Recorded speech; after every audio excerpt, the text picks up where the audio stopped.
Joe Rogan went from being a stand-up to hosting one of the most powerful media platforms on the planet. A podcast empire that snagged a $450 million deal with Spotify. That's not success. That's seismic transformation. Ever felt like your voice doesn't matter? Rogan started with open mic nights in tiny clubs, struggling to get laughs. Today, his words echo through millions of headphones every episode. That journey, it defied every rule of Hollywood. Imagine going from watching your mom hand you diapers from a cash register to negotiating 8-figure contracts on stage at Madison Square Garden. That's the Joe Rogan blueprint. Raw honesty plus relentless hustle. This isn't a story about luck, it's about grit. And the best news, your next chapter could start the same way. Let's break down every pivot, every gamble, every lesson that powered Rogan's metamorphosis, from struggling comic to global megaphone. Today, we unpack how Rogan defied the odds, shaking off early career dead ends, beating Comedy Central's rejection, risking his reputation asking tough questions, and doubling down when the world insisted he shut up.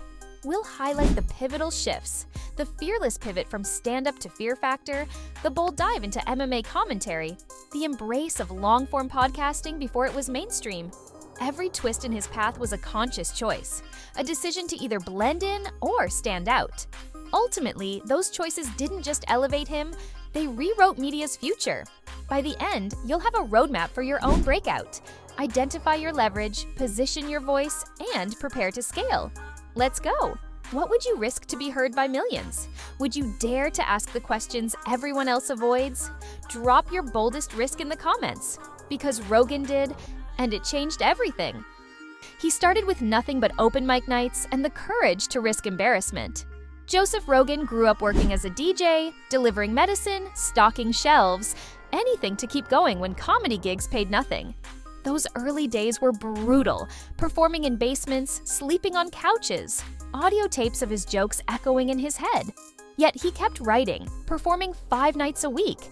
He credits that period for building stamina, mastering punchlines in front of empty rooms, learning to recover after silence or booze. Each failure was data on timing, tone, audience mood. Collecting that feedback, he improved relentlessly. By his mid-20s, he had the attention of local clubs in Boston, then NYC, then Los Angeles. Every new crowd offered a different challenge. Hecklers in Chicago, cynics in San Francisco, skeptics in West Hollywood. And he adapted, learning to read the room, adjusting pacing, injecting energy. There was a moment he could have quit, but he didn't. By the late 1990s, Joe had tasted success, Comedy Central specials, small TV gigs. But the true pivot came in 2001, cast as host of MTV's sketch show and then Fox's Fear Factor. Buffett viewership, but mainstream scrutiny. Fear Factor wasn't classy. It was messy, vulgar. Critics panned it. Rogan could have been typecast. Instead, he leaned in. At 33, he embraced the role, delivering raw moments, flying through fire, conquering big game hunts. He wasn't polished, he was primal. The show lasted for 6 seasons and flipped his career. He went from niche comedian to TV personality with international reach. Reality TV started riding off hosts who could bring visceral energy. Rogan elevated shock TV into something addictive and mainstream. While everyone chased quick kills, Joe mastered timing and trust. Podcasting in 2009, Rogan did something radical. He ignored monetization, ad deals, trendy headlines. Instead, he focused on creating intimacy, 2 to 3 hour unscripted conversations with fighters, scientists, comedians. No filters, no producers, just curiosity. He wasn't the first podcaster, but he treated it like elite training.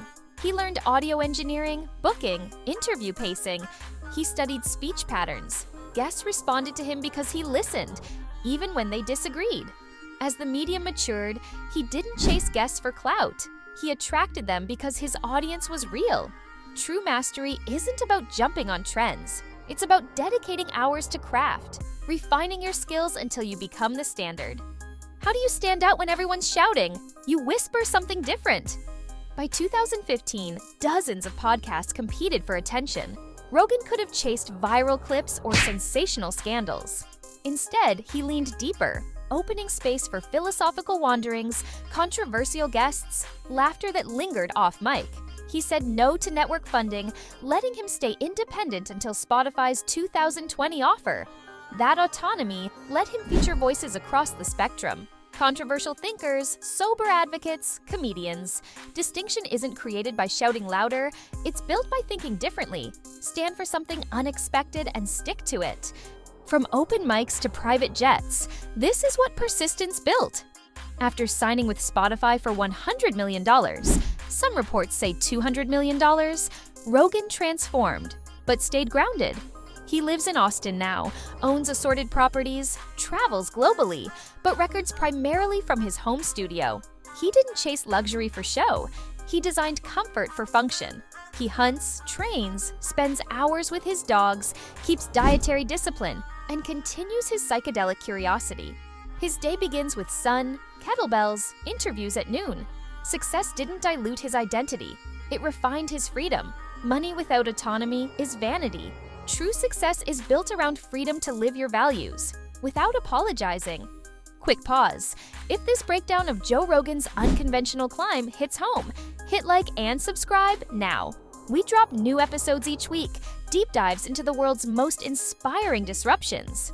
Your support fuels this channel's mission to reveal the hidden blueprints behind breakout success. Don't miss what's next. He didn't go it alone, and neither should you. Rogan credits mentors like comedian Bill Hicks, whom he briefly toured, UFC founder Dana White, and producer Brian Redban. These relationships opened doors, sharpened his perspective, and grounded him in both comedy and combat worlds. Rather than broadcasting his network, he nurtured it, inviting guests into curiosity, valuing uncommon voices, and trusting conversation over ego. When he praised a scientist or fighter on mic, he amplified their ideas and career. Your relationships are leverage. Build them through generosity, shared experience, and trust, and watch your influence grow exponentially. You can't master luck, but you can position yourself to catch the wave. In 2009, when podcasting was still niche, Rogan didn't leap in just to be early. He entered with intention. He knew audio's limitations and doubled down on quality. By 2015, when millennials abandoned traditional media, he had momentum. By 2020, with people locked down, his format thrived. He didn't chase trends. He anticipated them. He adapted equipment before audiences expected it. He invested in remote gear early. Timing isn't magic. It's preparation met with moment. Recognize the shifting tides, then position your craft ahead of them.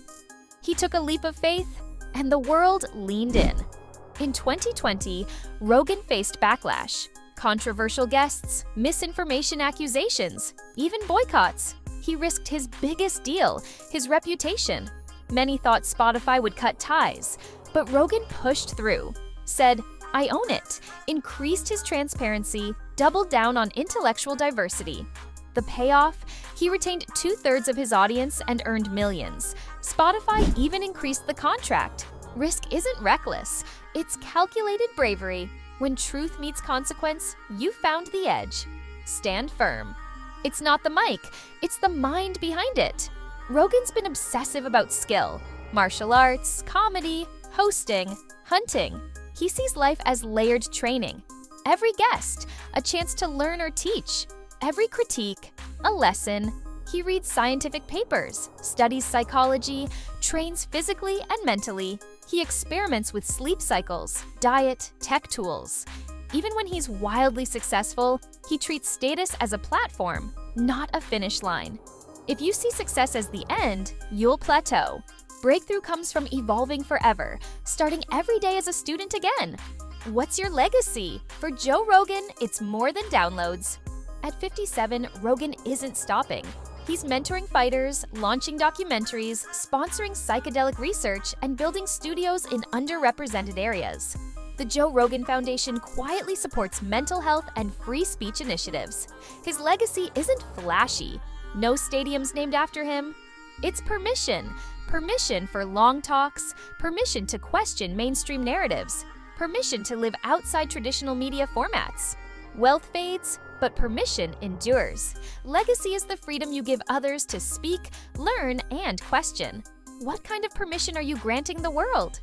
Joe Rogan's path from open mic desperation to transformational media icon shows that success isn't accidents. It's engineered. From the grind of empty rooms to stirring global conversation, he built every step with intention. Your blueprint. Pick a craft, master it, build deep trust, take calculated risks, and protect your autonomy. Then use what you build to lift others. That's how you turn success into impact. Subscribe to follow the journey.